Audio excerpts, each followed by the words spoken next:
যেসব এলাকায় প্রায় আদিম জীবনযাপন চলো, আজ সেখানে আলো জ্বলছে। শিশুদের হাতে বই উঠতে প্রস্তুতের জন্য অ্যাম্বুলেন্স পৌঁছেছে। সেনাবাহিনীর আন্তরিক প্রচেষ্টায় পার্বত্য চট্টগ্রাম আজ পর্যটনের নতুন স্বপ্ন ঢুকবে। হাজেক, নীলগিরি, আলুটিরা, বগালে, খাঞ্চি স্থানগুলোতে আজ হাজার হাজার পর্যটকের আগমন। স্থানীয়দের আয়ের উৎস এবং রাষ্ট্রের সম্ভাবনায় অর্থনৈতিক ক্ষেত্র হয়ে উঠেছে। অথচ এই অঞ্চলগুলো ছিল কখনো বিচ্ছিন্নতাবাদীদের দুর্গ, যেখানে প্রবেশ করাটা ছিল জীবনের ঝুঁকিপূর্ণ। এই পরিবর্তনের পিছনে সেনাবাহিনীর অবদান অনস্বীকার্য।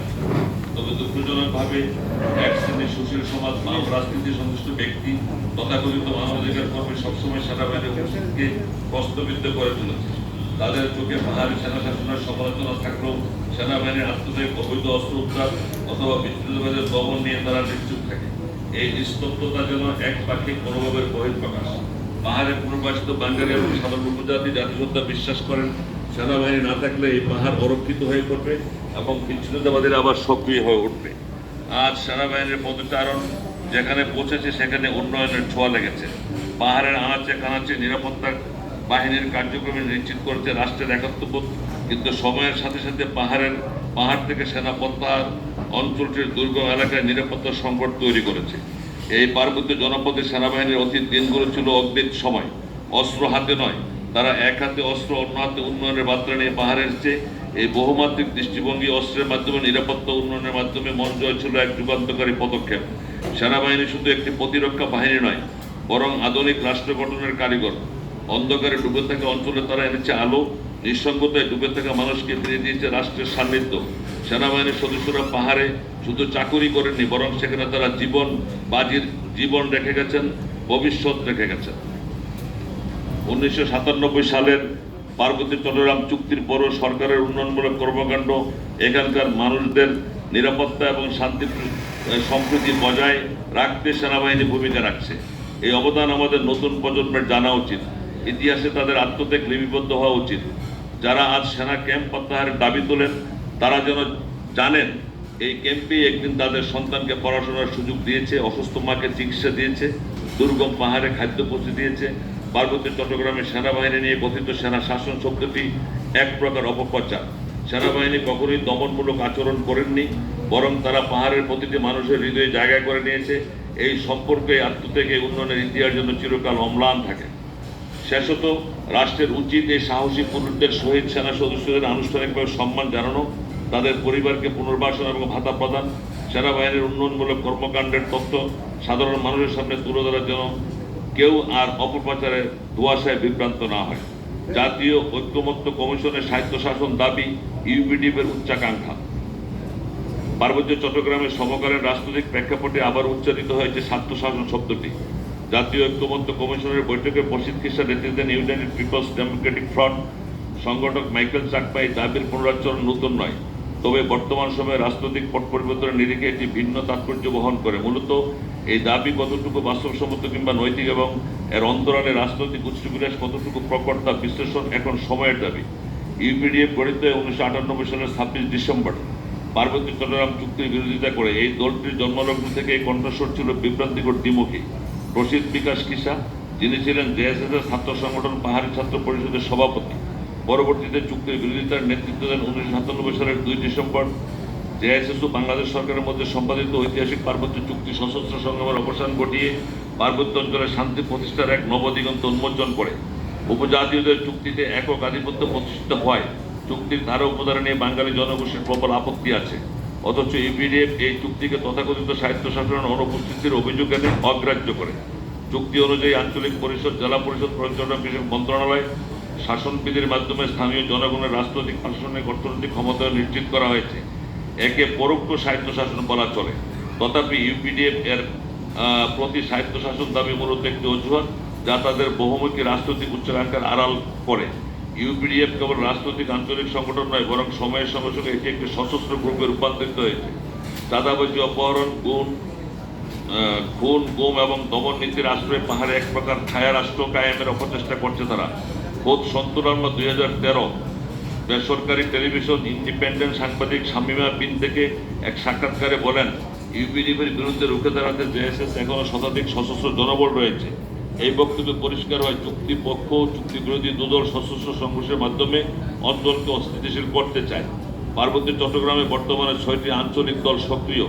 নতুন করে যদি প্রত্যেকের সঙ্গে সরকার চুক্তি করে তবে অঞ্চলটিতে একাধিক সংবিধি বহির্ভূত শাসন ব্যবস্থা প্রতিষ্ঠা পাবে, যা হবে স্পষ্ট অধিবিন্যা রাজনীতি।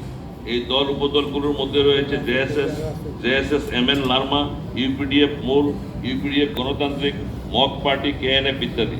চাকমাদের মধ্যে রয়েছে 4টি সংগঠন, মারমা, কথিত কুকি, ত্রিপুরা চাকমা। এই 4 জনগোষ্ঠীর মধ্যকার জাতিগত বিরুদ্ধ ইউপিডিএফ নিজের স্বার্থে উস্কে দেয়। সাহিত্য শাসনের নাম করে রাষ্ট্রচ্যুতি। বাংলাদেশে কেবল পার্বত্য চট্টগ্রামে রয়েছে আঞ্চলিক শাসন ব্যবস্থা। এখানে রয়েছে পৃথক মন্ত্রণালয়, আঞ্চলিক পরিষদ, জেলা পরিষদ, প্রথাগত শাসন ব্যবস্থা, কোটাভিত্তিক চাকরি ও শিক্ষা ব্যবস্থা। দেশের অন্য কোনো অঞ্চলে এমন বিশিষ্টায়ন নেই। এক কেন্দ্রিক রাষ্ট্র ব্যবস্থা এরূপ ব্যতিক্রমে শাসন ব্যবস্থা থাকা সত্ত্বেও ইউপিডিএফ যখন আবারও স্বায়ত্তশাসনের দাবি তোলে তখন তা গণতান্ত্রিক প্রয়োজন নয়, বরং অবিরোষ জাতীয় এক রাজনৈতিক বিদ্রোহ। বর্তমানে ইউপিডিএফ নির্বাচন কমিশনের নিবন্ধনের চেষ্টা করছে, যদিও রাজনৈতিক দল হিসেবে তাদের সংগঠন নিবন্ধন পাওয়ার জন্য প্রয়োজনীয় শর্তাদি পূরণে তারা অক্ষম। তথাপি তারা সংস্কার কমিশনের বৈঠকে অংশ নিয়ে স্বায়ত্তশাসনের সাংবিধানিক স্বীকৃতির দাবি তোলে। ইউপিডিএফ কোনো রাজনৈতিক নিবন্ধিত দল নয়। জাতীয় ঐক্যমত কমিশন ইউপিডিএফের মতো বিচ্ছিন্নতাবাদী গোষ্ঠীর সঙ্গে বৈঠক কেন করলেন তা আমাদের বোধগম্য নয়। অর্থবিত্তের বিভ্রান্তি ইউপিডিএফের আসল চেহারা। 27 বছরের কর্মকাণ্ডে ইউপিডিএফ পার্বত্য জনগণের কোনো উপকারে এসছে তা প্রশ্ন সাপেক্ষ, বরং তাদের কার্যক্রমে পাহাড়ে বেড়েছে আতঙ্ক, অসচেতনক বা চোখ ফিরিয়ে নেওয়া যায় না এমন অস্ত্রের ঝঞ্ঝরানি, নাগরিক জীবনের নিশ্চয়তার ভয়ানক ঘাটতি। তথাকথিত অধিকারের নামে ইউপিডিএফ যেভাবে চাঁদাবাজি, খুন গুম চালিয়ে যাচ্ছে তাতে স্পষ্ট যে তারা কোনো মানবিক সংগঠন নয়, বরং একটি দমন নির্ভর অগ্নি, যে গৃহ দগ্ধ করতে আগুন দেয় গোষ্ঠী। অথচ এই গোষ্ঠীর শীর্ষ নেতারা পাহাড়ে নয়, ঢাকায় বা বিদেশে আত্মগোপনে বিলাসী জীবনযাপন করছে। সরকার পার্বত্য চট্টগ্রাম চুক্তির মাধ্যমে উপজাতিদের রাজনৈতিক প্রশাসনিক ক্ষমতায়ন নিশ্চিত করেছে, উন্নত করেছে শিক্ষা, চিকিৎসা, যোগাযোগ, কর্মসংস্থান, সাংস্কৃতিক স্বাতন্ত্র্য। কিন্তু এই চুক্তির সবচেয়ে বড় সুবিধাভোগী ইউপিডিএফ তা অস্বীকার করে এবং এ নিয়ে উচ্চবাচ্য করে। এমন অযোগ্য বন্যা, নিজেকে অযোগ্য ভাবা মনোভাব রাষ্ট্র সমাজের জন্য অত্যন্ত ক্ষতিকর। ইউপিডিএফের স্বায়ত্তশাসন দাবি আজ কেবল একটি রাজনৈতিক অমর্ষণ, সহজে ক্রুদ্ধ হওয়া ও তা প্রকাশ করা প্রতিক্রিয়া মাত্র। এটি এক ধরনের অপরিদক, যাহা আছে তাহা নাই বলে অস্বীকার কৌশল, যেখানে তারা নিজেদের ব্যর্থতা ঢাকতে গিয়ে রাষ্ট্রকে দায়ী করে। পার্বত্য চুক্তির মাধ্যমে শান্তিপূর্ণ সমাধানের পথ সুগম হলেও ইউপিডিএফ তাতে বারবার অন্তরায় হয়ে দাঁড়িয়েছে। সরকার ও দেশের সচেতন সমাজকে এখনই নিরপেক্ষতা বজায় রেখে পার্বত্য চট্টগ্রামের জনগণের প্রকৃত কল্যাণের স্বার্থে ইউপিডিএফের বিভাজনমূলক রাজনীতি এবং সশস্ত্র কার্যকলাপের বিরুদ্ধে বলিষ্ঠ অবস্থান গ্রহণ করতে হবে। সাহিত্য শাসনের নামে রাষ্ট্রীয় অখণ্ডতা, জনগণের নিরাপত্তার সঙ্গে আপোষ কখনোই কাম্য নয়, বরং এখন প্রয়োজন আইনের শাসন, স্বচ্ছতা এবং পার্বত্য অঞ্চলের দীর্ঘমেয়াদী শান্তির জন্য সমন্বিত উদ্যোগ। পার্বত্য চট্টগ্রাম সমস্যার সমাধানের উপায়। দুর্গম পাহাড়ের সৌন্দর্যের অপার লীলাভূমির ভেতরে বেড়ে ওঠা বর্তমান পাহাড়ি বাঙালি প্রজন্ম পার্বত্য চট্টগ্রাম সমস্যার সমাধান চায়। পার্বত্য চট্টগ্রামের সাধারণ মানুষ চান শান্তি, তারা সংঘাত সহিংসতা চান না। চাঁদা না দিয়ে তারা নির্বিচারে জীবন কাটাতে চান, সেই সাথে চান সামনে এগিয়ে যেতে। পার্বত্য চট্টগ্রাম সমস্যার শান্তিপূর্ণ সমাধান জরুরি হয়ে পড়েছে। বাংলাদেশের প্রতিটি মানুষ চায় পার্বত্য চট্টগ্রামের সমস্যার সমাধান। এক, পার্বত্য চট্টগ্রামের সমস্যা নিঃসন্দেহে একটি রাজনৈতিক সমস্যা, এর সমাধানও করতে হবে রাজনৈতিকভাবে। পার্বত্য চুক্তি রাজনৈতিক সমাধানের পদক্ষেপ হিসেবে ধরে নিলেও তা যে কোনো সমাধান দিতে পারেনি, এটাই দেখা যাচ্ছে। এর একটা বড় কারণ হলো পার্বত্য চুক্তি হয়েছে নির্বাহী ক্ষমতা বলে। জাতীয় নিরাপত্তার বিষয়টি জড়িত থাকলেও তা সংসদে আলোচিত বা অনুমোদিত হয়নি। উল্লেখ্য, 1989 সালে পার্বত্য চট্টগ্রাম শান্তি প্রতিষ্ঠার ভিত্তি হিসেবে যে সমঝোতা ঘোষণাপত্র স্বাক্ষরিত হয়েছিল তাতে উপজাতিগুলোর পক্ষ থেকে স্বাক্ষর করেছিলেন বান্দরবান জেলার প্রধান চিফ সহ 17 জন বিশিষ্ট নেতা, রাঙ্গামাটি জেলার 21 জন বিশিষ্ট নেতা, খাগড়াছড়ি জেলার 27 জন বিশিষ্ট নেতা। তখন জনসংহতি সমিতি বা শান্তি বাহিনীর পক্ষ থেকে কেউ এই সমঝোতা ঘোষণাপত্রে স্বাক্ষর করেনি। বস্তুত এই সময় থেকেই পার্বত্য চট্টগ্রাম সমস্যার রাজনৈতিক সমাধানের শুরু। সমঝোতা ঘোষণাপত্র উপেক্ষা করে 1997 সালের 2 ডিসেম্বর শেখ হাসিনা সরকার কেবল সন্তু রার্মার নেতৃত্বে জনসংহতি সমিতির সাথে পার্বত্য চট্টগ্রাম চুক্তি স্বাক্ষর করে তার পিতা শেখ মুজিবুর রহমান পাহাড়িদের বাঙালি করার চেষ্টা করে যে ভুল করেছিলেন। শেখ হাসিনা পার্বত্য চট্টগ্রামে বসবাসরত বাঙালি সহ অন্যান্য উপজাতিকে ক্ষমতার অংশীদারিত্ব না দিয়ে কেবল শান্তি বাহিনী প্রভাবিত চাকমাদের সাথে পার্বত্য চুক্তি করে আরেকটি ভুল করলেন। কারণ এই পার্বত্য চুক্তি বাঙালিদের কল্যাণে না এসে তাদের যেমন বঞ্চিত করেছে তেমনি বঞ্চিত করেছে অন্যান্য উপজাতিদের।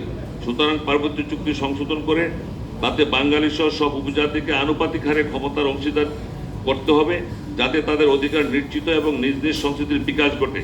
রাজনৈতিক সমাধান বা শান্তি প্রতিষ্ঠার ব্যাপারে সাধারণ পাহাড়ি বাঙালি কারো দ্বিমত নেই। 2, সংবিধান সংশোধন না করায় পার্বত্য চুক্তি সাংবিধানিকভাবে অবৈধ থেকে গেছে। এই চুক্তির মাধ্যমে সংবিধানে বর্ণিত বাংলাদেশ রাষ্ট্রের এককেন্দ্রিক বৈশিষ্ট্য নষ্ট হয়েছে। পার্বত্য চুক্তি সাংবিধানিক বৈধতার জন্য এখনো সংসদে উত্থাপিত অনুমোদিত হতে পারে, নয়তো আদালতে এর সাংবিধানিক বৈধতার প্রশ্নে রায় হলে গোটা চুক্তি বাতিল হয়ে যেতে পারে। উল্লেখ্য, পার্বত্য চুক্তির বৈধতা প্রশ্নে চ্যালেঞ্জ করেছে আদালতে। আদালতের রায়ে পুরোটা চুক্তি বাতিল না হলেও এর আওতায় গঠিত পার্বত্য চট্টগ্রাম আঞ্চলিক পরিষদ সম্পূর্ণ এবং পার্বত্য জেলা পরিষদের কয়েকটি ধারা অসাংবিধানিক অবৈধ ঘোষিত হয়েছে। দেশের বৃহত্তর স্বার্থকে সামনে রেখে সংবিধানের আওতায় সমস্যার সমাধান বের করতে হবে। নীতিগত প্রশ্নে ছাড় দেওয়ার কোনো অবকাশ নেই। 3, পার্বত্য চট্টগ্রাম থেকে সেনাবাহিনী প্রত্যাহার মোটেও সম্ভব নয়, যুক্তিসঙ্গত নয়। সেনাবাহিনী প্রত্যাহার করা হলে যে সার্বভৌমত্বের ভারসাম্যহীনতা সৃষ্টি হবে, তাতে পার্বত্য অঞ্চলে ভয়াবহ গৃহযুদ্ধ অবিসম্ভাবী হয়ে উঠবে। 4, পার্বত্য চট্টগ্রামে শান্তি ফিরিয়ে আনতে হলে উগ্র উপজাতীয় সন্ত্রাসীদের গ্রেপ্তার, অবৈধ অস্ত্র উদ্ধার করতে হবে। অবৈধ অস্ত্র উগ্র উপজাতিদের সন্ত্রাস পার্বত্য চট্টগ্রামকে গভীর সংকটের দিকে নিয়ে যাচ্ছে। সাধারণ বাঙালি উপজাতিরা বর্তমানে অশান্ত পরিস্থিতির জন্য দায়ী নয়। 5, প্রত্যাহারকৃত সেনা ক্যাম্পগুলো পুনঃস্থাপন করতে হবে। এখানে উল্লেখ্য যে এটা এখানে লিখিত হয় নাই, 246টা সেনা ক্যাম্প প্রত্যাহার করা হয়েছিল। এই সেনা ক্যাম্পগুলো পুনরায় পুনঃস্থাপন করতে হবে। 6, পার্বত্য চট্টগ্রাম সমস্যার রাজনৈতিক সমাধানের জন্য যতদিন প্রয়োজন ততদিন সেখানে সেনাবাহিনী বহাল রাখা ছাড়া উপায় নেই। সেনাবাহিনী না থাকলে পার্বত্য চট্টগ্রাম বাংলাদেশের অংশ থাকতো না। সেনাবাহিনী বাংলাদেশের স্বাধীনতা সার্বভৌমত্ব রক্ষার কাজে নিয়োজিত, সুতরাং পার্বত্য চট্টগ্রামে তারা থাকবে, এটাই স্বাভাবিক। সেনাবাহিনী রাষ্ট্রের বিভিন্ন স্থানে যেভাবে নিয়োজিত রয়েছে একইভাবে পার্বত্য চট্টগ্রামে নিয়োজিত রয়েছে এবং থাকবে। রাষ্ট্রের নিরাপত্তার পাশাপাশি আভ্যন্তরীণ শান্তি শৃঙ্খলা রক্ষার দায়িত্ব তাদের। সেখানে সেনাবাহিনী না রাখার বাস্তব অর্থ দাঁড়াবে পার্বত্য চট্টগ্রামকে ভারতের কর্তৃত্ব প্রতিষ্ঠা করতে দেওয়া। 7, পার্বত্য চট্টগ্রামে বিদেশিদের গোপন তৎপরতা বন্ধ করতে হবে। উল্লেখ্য যে ইউএনডিপির কার্যক্রম বন্ধ করতে হবে। পার্বত্য চট্টগ্রাম বিষয়ক আন্তর্জাতিক কমিশন নিষিদ্ধ ঘোষণা এবং উন্নয়ন সংস্থার নামে পার্বত্য চট্টগ্রামে বিদেশিদের গোপন তৎপরতা বন্ধ করতে হবে। 8, নতুন করে পার্বত্য চট্টগ্রামে বাঙালি বসতি গড়ে তোলার জন্য নতুন ব্যবস্থা গ্রহণ করতে হবে। 9, দ্রুত ভূমি জরিপের ব্যবস্থা করে পার্বত্য অঞ্চলে বসবাসকারী সবার জন্য ভূমি বন্টন করে তাদের অধিকার নিশ্চিত করতে হবে। এই লক্ষ্যে পার্বত্য চট্টগ্রাম ভূমি বিরোধ নিষ্পত্তি কমিশনকে সক্রিয় পদক্ষেপ নিতে হবে। 10, পার্বত্য চট্টগ্রামে পাহাড়ি বাঙালিদের সহাবস্থান নিশ্চিত করতে হবে। একজন উপজাতীয় নেতা এল থাঙ্গা পাংখু বলেছেন, বাঙালি ও পাহাড়িরা মিলেমিশে যুগ যুগ ধরে সেখানে বসবাস করে আসছেন। সমস্যা সেখানে এতদিন হয়নি, এখন হচ্ছে কেন? পাংখুর কথার মাধ্যমে সমস্যার সমাধান নিহিত রয়েছে, আর তা হচ্ছে স্ট্যাটাস কো, অর্থাৎ যে যেখানে আছে সে সেখানে থাকবে, কাউকে উচ্ছেদ করা যাবে না। এটি উপলব্ধি করতে হবে ইতিহাস পাহাড়ি ও বাঙালিদের ভৌগোলিক সান্নিধ্যে এনেছে। রাজনৈতিক বিভেদের দেয়াল তোলে অমানবিক বিয়োগান্ত নাটকের অবতারণা করার জন্যেই কারোর জন্যই কল্যাণ বয়ে আনবে না। 11, পার্বত্য চট্টগ্রামের সমস্যা সংশ্লিষ্ট সবাইকে নিয়ে ঐক্যবদ্ধ হয়ে মোকাবিলা ও সমাধানের চেষ্টা করতে হবে। এখানে বসবাস করছে হতভাগ্য ভূমিহীন এক জনগোষ্ঠী, যারা এক টুকরো জমিও একটু জীবিকার আশায় প্রতিকূল পরিবেশ আস্তানা করতে গিয়েছে। এদের নিয়ে রাজনীতির খেলা করা উচিত হবে না। সংবিধানের 1, 2, 3, 6, 9, 19, 23, 27, 29, 31, 36, 37, 38, 39, 40, 41, 42 ও 101 নং ধারা অনুযায়ী একজন বাঙালি পার্বত্য চট্টগ্রামে বসবাস, সম্পত্তি অর্জন, চলাফেরা করার অধিকার রাখেন। তথাকথিত গণশুনানির আয়োজন করে বাঙালিদের পার্বত্য চট্টগ্রাম থেকে উচ্ছেদ করা যাবে না।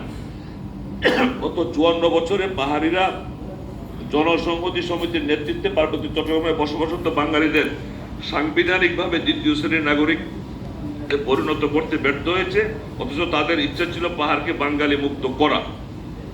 12, পার্বত্য চট্টগ্রামের ভূ সীমানার ভিতরে বসবাসরত বাঙালি জনগোষ্ঠীকে তাদের বর্তমান দারিদ্র অনগ্রসরতার হাত থেকে মুক্তির জন্য সুযোগ করে দিতে হবে। স্থায়ী শান্তি প্রতিষ্ঠা করতে হলে পাহাড়ে বসবাসকারী বাঙালিদের কথাও মাথায় রাখতে হবে। 13 গুচ্ছগ্রামে বসবাসরত প্রায় 30,000 বাঙালি পরিবারকে জমির মালিকানা কাগজ মোতাবেক তাদের জমি তাদেরকে বুঝিয়ে দিতে হবে এবং ভূমিহীন পাহাড়ি বাঙালিদের খাট জমি তাদের বরাদ্দ দিয়ে বসতি স্থাপন করতে দিতে হবে। 14 পার্বত্য চট্টগ্রামের দ্বন্দ্বটা হলো উপজাতীয় বনাম উপজাতীয়। সংঘর্ষের সময় রাজনৈতিক দল বিচার হয় না, সেই জন্য দলমত নির্বিশেষে পার্বত্য রাজনীতির মূল প্রতিপাদ্য বিষয় বা থিম হবে সাম্প্রদায়িক সম্প্রীতি রক্ষা করা, বিদেশের মাটিতে আশ্রয় নিয়ে শরণার্থী হওয়া বন্ধ করা, আর্থসামাজিকভাবে এমন পরিবেশ বজায় রাখা যাতে করে শান্তি প্রক্রিয়ার মধ্যে স্তব্ধ হয়ে গেলেও পুনরায় চালু করা যায়। 15 পার্বত্য চট্টগ্রামের স্থায়ী শান্তি নিশ্চিত করার জন্য ক্ষুদ্র ক্ষুদ্র উপজাতিগুলোর সামগ্রিক বিকাশ ও মূল জাতীয় স্রোতধারার সঙ্গে তাদের কার্যকর অর্থবহ সংযোগ সাধন করতে হবে। 16 পার্বত্য চট্টগ্রামে ক্যাডাস্ট্রাল সার্ভের মাধ্যমে অতি সত্বর ভূমি জরিপের ব্যবস্থা করতে হবে। এই ভূমি জরিপের সাথে এই অঞ্চলে বাঙালিদের বর্তমান ও ভবিষ্যৎ ওতপ্রোতভাবে জড়িত। জরিপে প্রয়োজনীয় পরিমাণ খাট জমি বেরিয়ে আসবে, যাতে করে বর্তমানে অবস্থানরত ভূমিহীন পাহাড়ি বাঙালিদের খাট জমি দেওয়া যাবে। বিবিধ কারণে বাঙালিদের পার্বত্য এলাকার সীমারেখার ভিতরেই পাহাড়ি বাঙালিদের খাট জমি দিয়ে বা পুনর্বন্টন করে এবং অন্যান্য অবকাঠামোগত উপকরণগত সাহায্য সহযোগের শান্তিপূর্ণ পরিবেশ সৃষ্টি করে উপজাতীয়দের সাথে পাশাপাশি অবস্থান রাখতে হবে। 17 সন্ত্রাসী কর্মকাণ্ড অস্থিতিশীল পরিস্থিতি সামাল দেওয়ার মতো রাজনৈতিক ও প্রশাসনিক কাঠামো গোটা পার্বত্য চট্টগ্রাম গড়ে তুলতে হবে এবং রাজনৈতিক মনস্তাত্ত্বিকভাবে পার্বত্যবাসী উপজাতিদের বাংলাদেশের জাতীয় সত্তা বা রাষ্ট্রীয় সত্তায় সমন্বিত করতে হবে। এটি একান্তভাবে সম্ভব না হলেও তা সম্ভব করার জন্য গঠনমূলক প্রচেষ্টা জারি রাখতে হবে। 18 পার্বত্য চট্টগ্রাম নিয়ে ঘরে বাইরে এক শ্রেণীর শক্তি যেভাবে ষড়যন্ত্র করছে, যেভাবে মাথা তুলছে, তাতে পার্বত্য চট্টগ্রামকে একটি স্পর্শকাতর এলাকা হিসেবে বিবেচনায় নিতে হবে। একমাত্র কূটনৈতিক ও বিদেশিদের বৈধ কোনো প্রতিনিধি ছাড়া খ্রিস্টান মিশনারি, সাম্রাজ্যবাদের আশীর্বাদপুষ্ট এনজিও, বিদেশি সাহায্য সংস্থার সকল বিজাতীয় বিদেশির পার্বত্য চট্টগ্রামে প্রবেশ নিষিদ্ধ করতে হবে। সীমান্ত পাহারা জোরদার করতে হবে। সুদূর মিয়ানমার থেকে রামগড় পর্যন্ত পাহাড়ি সীমান্ত শুধু বিজিবি দ্বারা তদারকি করা সম্ভব নয়, সমীচীন নয়। চোরাচালানো দুষ্কৃতিকারীদের বিরুদ্ধে সেনাবাহিনীর উপস্থিতি সক্রিয় সহযোগিতা অপরিহার্য। 20 ছোট বড় মাঝারি শিল্প কারখানা স্থাপন করতে হবে। এখানে উল্লেখযোগ্য কাঁচামাল এবং অপেক্ষাকৃত কম বেতনে শ্রমিক নিয়োগের সুযোগ রয়েছে পার্বত্য চট্টগ্রামে। সর্বোপরি চন্দ্রকোনা পেপার মিল বন্ধ করে লাভজনক যে কোনো শিল্প কারখানা চালু করা যেতে পারে। এছাড়া কাপ্তাই লেকে বৈজ্ঞানিক পদ্ধতিতে মৎস্য চাষ করে দেশে বিদেশে ব্যাপক মাছের চাহিদা পূরণ করা যাবে। 21 পার্বত্য চট্টগ্রামে বসবাসরত লুসাই, খেয়াং, খুমি সম্প্রদায় সহ ক্ষুদ্র ক্ষুদ্র জাতিগোষ্ঠীর সম্প্রদায়কে স্থানীয় সরকার সংস্কার কমিশনের সংশোধনী প্রস্তাবে অন্তর্ভুক্তকরণের মাধ্যমে নির্বাচনের অধিকার নিশ্চিত করার প্রয়োজনীয় পদক্ষেপ গ্রহণ করতে হবে। 22 পর্যটন শিল্পকে ব্যাপক হারে বৃদ্ধি করে দেশি বিদেশি পর্যটকদের যাতায়াত এবং থাকা খাওয়ার ক্ষেত্রে সার্বিক নিরাপত্তা বিধান হলে নেপাল, ভুটান, দার্জিলিং, কাশ্মীর, সুইজারল্যান্ডে না গিয়ে পর্যটকরা পার্বত্য এলাকার প্রতি আকৃষ্ট হবে। বিদেশের আদলে এক্সক্লুসিভ ট্যুরিস্ট জোন তৈরি করে 5 স্টার ও 7 স্টার মানের আবাসিক মোটেল নির্মাণ করলে পার্বত্য চট্টগ্রামের বেকার সমস্যার সমাধান সহ অর্থনৈতিকভাবে চাঙ্গা হবে। 23 পার্বত্য চট্টগ্রামের 3 জেলায় সরকারিভাবে কারিগরি শিক্ষা ব্যাপক হারে বৃদ্ধি করা, কৃষি বিশ্ববিদ্যালয়, medical college, engineering university, BKSP স্থাপন করার ব্যাপক পরিবেশ পার্বত্য চট্টগ্রামে রয়েছে। এতে করে শিক্ষা, চিকিৎসা, প্রকৌশল বিদ্যা, ক্রীড়াঙ্গনে বিদেশের মাটিতে সুনাম অর্জন করার মতো জনবল পার্বত্য অঞ্চলে রয়েছে। উপসংহার: পার্বত্য চট্টগ্রাম ঐতিহাসিকভাবে বাংলাদেশের অবিচ্ছেদ্য অংশ। সেখানকার ইস্যু বাংলাদেশের আভ্যন্তরীণ বিষয়। এখানে বাংলাদেশের সব নাগরিকের সমান অধিকার রয়েছে। এ অঞ্চলে কোনো গ্রুপ বা গোষ্ঠীকে একক মনোপলি দেওয়া যাবে না। এই ক্ষেত্রে কোনো বহিঃশক্তির কিংবা আন্তর্জাতিক কোনো সংস্থা সংগঠনের হস্তক্ষেপের অবকাশ নেই। যদি বাংলাদেশের জাতীয় স্বার্থে কারো ন্যায়সঙ্গত সহযোগিতা সরকার কামনা করে, কেবল তখনই নির্ধারিত সীমার মধ্য থেকে যথানিয়মে বাইরের কেউ সহায়তা করতে পারে, কিন্তু তা কিছুতেই বাংলাদেশের মর্যাদা ও সার্বভৌমত্বের লঙ্ঘন এবং বৃহত্তর জনগোষ্ঠীর স্বার্থের পরিপন্থী হতে পারে না। সন্দেহ নেই, গত 5 দশকে পার্বত্য চট্টগ্রামের পরিস্থিতি জটিল হয়ে উঠেছে। এখানে অনেক রক্ত ঝরেছে, মরেছে অনেক নিরীহ প্রাণ। পার্বত্য চট্টগ্রামে এখন প্রয়োজন সহাবস্থান, শান্তি, উন্নয়ন। এই অঞ্চলে আর যেন কোনো রক্ত না ঝরে, নিঃশেষ হয় না যেন নিরীহ প্রাণ। সত্যনার্মা অতীত থেকে অদ্যাবধি বাংলাদেশ নামক রাষ্ট্রটির বিরুদ্ধে যুদ্ধ করতেছে। এদেশের মানুষ তাকে একজন পাহাড়ি সশস্ত্র সন্ত্রাসী হিসেবেই জানে। তিনি যদি এই বর্ণবাদী আচরণ করতে থাকেন, তাহলে তিনি শুধু বিতর্কী হয়ে থাকবেন। বিদেশি সহযোগিতার একটি তথাকথিত চাকমা রাষ্ট্র প্রতিষ্ঠিত করার যে স্বপ্ন তিনি দেখেছেন, তা বাংলাদেশের মানুষ কোনোদিনই হতে দিবে না। এদেশের মানুষ পাকিস্তানি শাসন শোষণের বিরুদ্ধে একটি যুদ্ধ করেছিল। সেই যুদ্ধে চাকমারা এই দেশবাসীর সাথে শরিক হয়নি সত্য, কিন্তু যুদ্ধের মধ্যে দিয়ে যে দেশটির জন্ম হলো, তার 1/10 এলাকা আজ বিচ্ছিন্ন হয়ে যাবে, সেখানে সন্ত্রাসের রাজত্ব কায়েম হবে, এটা এই দেশবাসী কিছুতেই হতে দেবে না। 1997 সালের চুক্তির পর পরিস্থিতির প্রত্যাশিত উন্নতি ঘটেনি এবং এই ইস্যুর সুষ্ঠু স্থায়ী যথাযথ সুরাহার লক্ষ্যে সংশ্লিষ্ট সবার দায়িত্ববোধ, আন্তরিক সততা ও সংযম অত্যাবশ্যক। এই ক্ষেত্রে প্রয়োজন ইউ সহ আন্তর্জাতিক সংস্থাগুলো দাতা ও উন্নয়ন সহযোগী রূপে ভূমিকা রাখতে পারে, কিন্তু অন্যায় অযাচিত নাক গলানোর মাধ্যমে কূটনৈতিক সীমা লঙ্ঘন করার অধিকার কারণে কিভাবে পাহাড়ি বাঙালির মাঝে বৈষম্য বিভ্রান্তি দূর হয়ে পার্বত্য অঞ্চলে প্রকৃত শান্তি পুনঃপ্রতিষ্ঠিত হতে পারে, সেটাই হতে হবে সবার অভিষ্ট লক্ষ্য। আর বাংলাদেশের উন্নয়ন, তার নিরাপত্তার স্বার্থে পার্বত্য চট্টগ্রামের শান্তি অত্যন্ত জরুরি। ধন্যবাদ। কাজী মোহাম্মদ মুজিবুর রহমান, চেয়ারম্যান, পার্বত্য নাগরিক পরিষদ।